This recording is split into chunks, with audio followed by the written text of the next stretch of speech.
Novembro Cultural.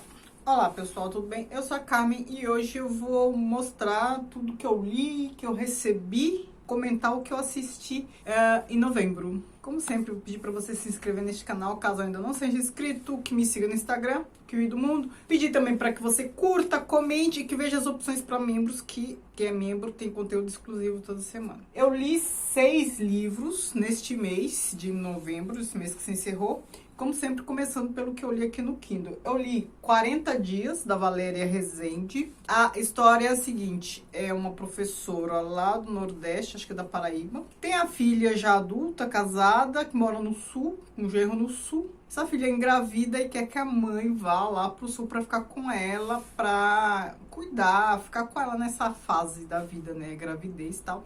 A filha, acho que é professora universitária também, marido, enfim. Ela tem toda uma carreira e tava precisando da ajuda da mãe. A interessância do livro é essa relação e como a filha faz esse convite. Então, a filha faz um discurso bem manipulador de, você tá precisando descansar, ai, mãe, você é maravilhosa. Sabe aquele discurso sedutor, manipulador e não objetivo para conseguir o que quer, sem se preocupar com o interesse da mãe, né? Em nenhum momento ela perguntou se a mãe podia ir lá pro Sul, cuidar dela, enfim. E a mãe foi se percebendo assim numa enrascada, envolvida numa situação da qual ela não tinha interesse nenhum de participar, né? Essa manipulação, não que não tivesse interesse no neto, não é nada disso, mas se perceber envolvida nessa manobra não foi tão agradável. Então ela acaba se voltando, a mãe, né?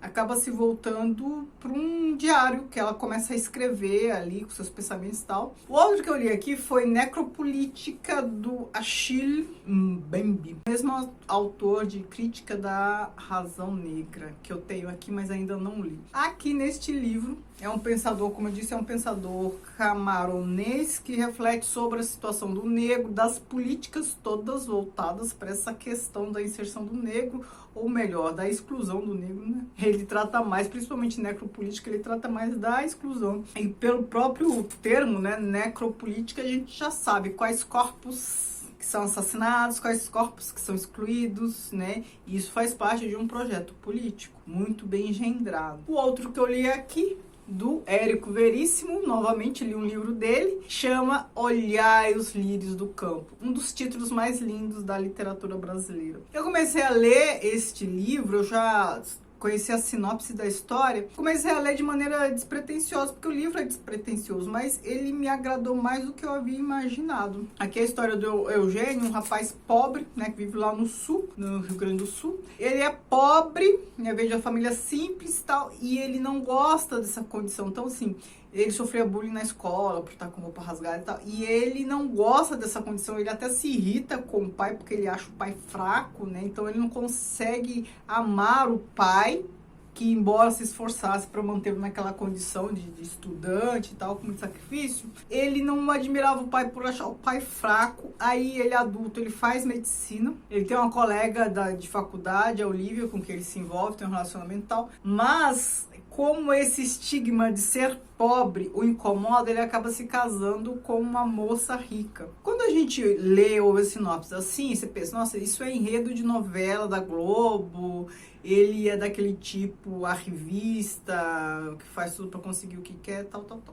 Mas aí, quando você lê, a gente percebe, a gente fica muito sensibilizado com essa questão do Eugênio. A pobreza, as humilhações pelas quais ele passou realmente o incomodavam. E assim, ele tinha que resolver isso. A forma que ele achou de resolver isso foi se casando com uma moça rica, mas ele logo percebeu que não fez um bom negócio. Então ele tentou levar aquela vida, mas aí surgiu aquilo que eu sempre falo. Ele nunca vai ser um daqueles, né? Ele nunca vai ser um burguês, ele nunca vai ser um bem-nascido. Ele pode estar ali usufruindo de todas as benesses, de todas as vantagens materiais, mas ele nunca vai se sentir como tal e vai ser visto como tal. Ele se meteu numa vida vazia, sem propósito. O livro também começa a discutir, não que isso antes não ficasse tão não que isso antes não fosse mencionado, mas não era a questão central. Começa a discutir toda essa questão do novo burguês, né, apresentar assim elemento capitalista, discurso fascista de capitalista, fascista mesmo, sabe? De apoio a Hitler, de apoio a Mussolini. Então, eu gostei bastante, é despretensioso, mas me surpreendeu positivamente. E aí, para continuar com Érico Veríssimo, tem aqui o Senhor Embaixador. Aqui narra a situação de um embaixador de um país fictício, mas que é um país da América Latina. É a história, assim, de focos de revoluções que são sufocados pelos Estados Unidos. Intervenção dos Estados Unidos na política de países todos, né? Incitação de conflitos por meio dos Estados Unidos para enfraquecer qualquer tentativa de qualquer governo de ter uma certa autonomia, uma certa independência. Não a independência explícita, essas históricas que a gente escuta, mas aquela independência do jugo, ali sob o jugo dos Estados Unidos, como todos os países da América Latina e vários outros países do mundo são até hoje, né? A gente tem hoje outro tipo de colonização. Aqui a gente tem a figura central aqui do embaixador, tem outro do Pablo, e aqui a gente tem muito, não aparece tanto, não é centrado em conflitos políticos no loco, mas na discussão sobre esses conflitos. E aqui a gente tem relações, embaixador, diamante de não sei o que, não sei o que, não sei o que, enfim. É a história da América Latina de maneira alegórica. Então, ó, 2 livros do Érico Veríssimo. No mês passado eu li mais um. Já estou pronta para ler O Tempo e o Vento? Acho que sim, mesmo porque eu não tenho mais livros dele. Eu sei que ele escreveu outros importantes, como O Incidente de Antares, mas eu não tenho. Eu já devo ler O Tempo e o Vento, começar agora em dezembro. São 7 volumes, eu quero ler um volume por mês. Se vocês quiserem ler comigo, tudo bem, gente, mas não vou fazer aquela leitura compartilhada e ficar com aquela chamada. Eu não quero criar muita expectativa. Eu tô me propondo a ler um por mês. Eu não quero ficar lendo o ano inteiro, isso me exaure. Ficar lendo o ano inteiro o mesmo livro, ficar fazendo tantos vídeos. Porque muita gente fala que vai ler, quer ler junto, mas no fim não lê, né? Então aí eu fico com o ônus de ficar fazendo tantos vídeos, não sei o que, não sei o que. Então eu devo ler um por mês, tentar fazer isso. E aí eu faço vídeo de cada volume, né? Começando em dezembro, são 7, eu quero ver se em meados, lá no meio do ano, eu termino esta publicação. Li também Realismo Capitalista. É mais fácil imaginar o fim do mundo do que o fim do capitalismo? Isso não é, essa é uma pergunta, não é uma afirmação, hein? Do Mark Fisher. Um livro muito bom, sobre o qual eu vou fazer uma resenha, parte porque ele merece. É um livro que nos ajuda a entender bem a lógica do capital atualmente. Ele vai ao encontro daquele Sociedade do Cansaço, tem algumas ressonâncias assim de reflexão. Então, se gostou daquele, esse aqui é uma ótima pedida. Mas aguarda que eu vou fazer o vídeo. E finalmente terminei de ler Ulisses, do James Joyce, o ano inteiro. Então foi esta leitura que me fez pegar um cansaço de ficar lendo um livro só por um ano inteiro. E assim encerramos. Estou com orgulho de mim, viu? Não é uma leitura fácil. Não vou comentar sobre ele porque tem a playlist aqui no canal. Quem tiver interessado, dê uma olhadinha lá. Agora, os livros que eu recebi. Recebi alguns livros aqui daquela mesma pessoa que me manda sempre, não quer que divulgue. Curiosamente, eu recebi esse livro dela, tem uma capa linda. Água de Barrela, da Eliana Alves Cruz. Nossa, eu amei essa capa. Lindas cores, desenho, tudo. De 2 livros da mesma autora, que é brasileira, mas não conhecia, Marília Arnaud. O Pássaro Secreto e Liturgia do Fim. Agradeço. E um que eu fiquei muito interessada, A Nona Sinfonia. A obra-prima de Beethoven e o mundo na época de sua criação. Fiquei muito interessada. Agora vamos ao que eu assisti. Eu assisti muitos doramas coreanos, mas eu nem vou comentá-los. Eu vou falar de outras coisas que eu assisti, porque doramas são muitos. Eu tô nessa vibe de relaxar, porque este mês foi difícil pra mim. Eu peguei Covid, fiquei 10 dias bem mal. Aí eu ficava assistindo com autopiedade, autocomiseração, vendo dorama. Não vou comentar nenhum, só vou citar os doramas que eu vi, só os títulos. E depois eu vou comentar outros que não são doramas. Eu assisti dorama Amor e Outros Dramas, Meu Diário para a Liberdade, 39, Vincenzo, Faça Chuva, Faça Sol, She'll Never Know, Apesar de Tudo Amor, O Rei Eterno, Herdeiros, Oh My Venus. Agora eu vou comentar os outros que eu assisti. Eu assisti A Imperatriz, que é a história da Imperatriz Sissi.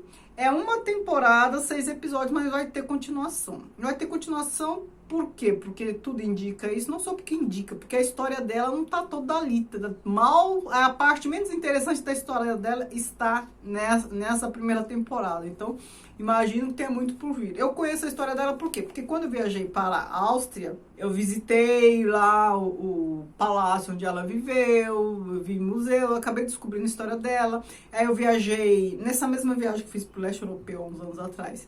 Aí eu fui pra Hungria e tal, e lá ela era muito querida na Hungria, e aí tinha estátuas dela, então assim, acabei conhecendo um pouco da história. Sei que o que tá mostrando ali no filme, na série, não é nem a metade do que é interessante sobre a história dela, certo? Tem muito por vir ainda. Outra série que eu assisti, que é a segunda temporada, é uma série sueca, Young Royals. É uma história que lembra um pouco Elite, né? Os adolescentes em escola e tal, mas é bem melhor, não tem nem comparação.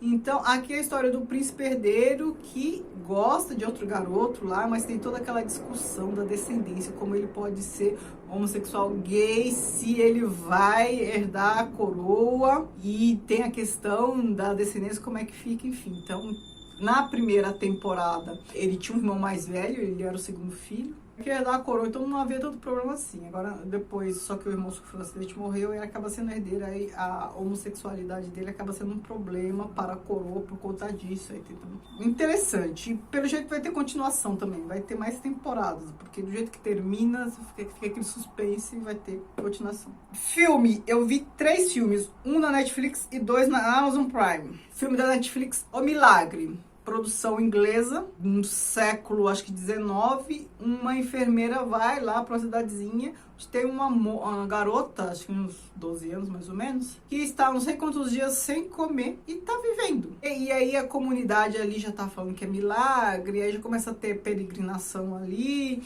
e a enfermeira fala, é impossível uma pessoa sobreviver assim, sem comer, há tanto tempo, sei lá quantos meses, 3, 4 meses que não comia. Quando a enfermeira começa a impor situações, né, parar com as visitas, mãe, pai, peregrinação, a moça começa a perder peso. Aí se percebe que não tinha milagre coisa nenhuma. Mas o filme é muito bom, porque aí tem toda essa questão, o que estava por trás e por quê, enfim. Agora o que eu vi na Amazon, é um filme que concorreu ao Oscar ano passado, Licorice Pizza. A história de um adolescente ali na década de 70. O rapaz tem 15 anos. Ele conhece a Lana lá, uma moça mais velha, 29 anos, quase o dobro da idade dele. Mas ele se encanta com ela. E aquela relação deles é muito interessante. Ela querendo arrumar um namorado e tal. Ele é uma criança, mas ele tem um comportamento de adulto. Aquele galanteador, bom de papo. É uma delícia ver aquele comportamento. Aí ele ajuda ela a arrumar emprego. Ela quer ser atriz. Os dois estão sempre juntos e tal. E outro filme que eu vi foi Argentina 1985. Que filme bom. Este filme é sobre o julgamento dos militares com o fim da ditadura na Argentina em 1985. Então, baseado em fatos reais, com o ator de todos os filmes da Argentina, praticamente o Darín, muito bom. Ele é o encarregado ali por investigar toda a questão para ver ali a punição. Os militares argentinos foram punidos de fato. E assim, já foram punidos, isso é real, mais de 1.000 militares, e muitos estão em julgamento até hoje. Muitos foram condenados à prisão perpétua, enfim. Condenação, assim, de fazer inveja, porque aqui no Brasil nós anistiamos, né, os militares. Anistiamos, deu no que deu aí. Ficarem elogiando torturador, exaltando torturador, enfim. Devia ter tido punição, né, que é o certo, que é o justo.